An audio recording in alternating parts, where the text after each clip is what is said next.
বন্ধু, আমাদের সমাজে শাশুড়ি দুরকম। একটা হচ্ছে জামাইয়ের শাশুড়ি, দুটো হচ্ছে বৌমার শাশুড়ি।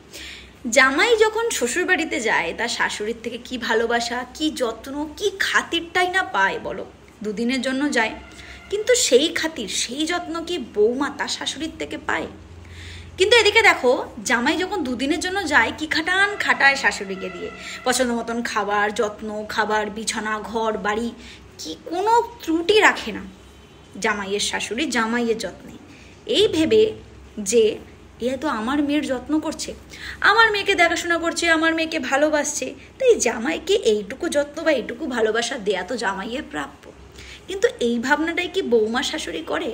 বৌমা তো এই বাড়িতে থেকেই, সেই বাড়িতে থেকেই শাশুড়ি যত্ন করছে, কিন্তু তার সত্ত্বেও বৌমা শাশুড়ি কি ভাবে যে আমার বৌমা তো আমার ছেলের দেখাশোনাই করছে, আমার নাতি নাতনির দেখাশোনাই করছে, আমার ছেলেকে খেতে দিচ্ছে, আমার ছেলের যত্ন করছে, তাহলে সেই খাতির, সেই ভালোবাসাটা কি বৌমা তার শাশুড়ির থেকে পায়, যেটা জামাই তার শাশুড়ির থেকে পায়? কিন্তু কি আশ্চর্য বিষয় না, দুটো ভালোবাসা, দুটো খাতির, দুটো আতিথেয়তা, দুটো মনের মিল, এসবের মধ্যে কত ফারাক। এখানে কিন্তু বৌমা থেকে করছে, ওখানে জামাইকে যেতে হয় তার খাতির, যত্ন, ভালোবাসা পাওয়ার জন্য। শাশুড়ি দুজনেরই, কিন্তু দুটো শাশুড়ির মধ্যে কত ফারাক।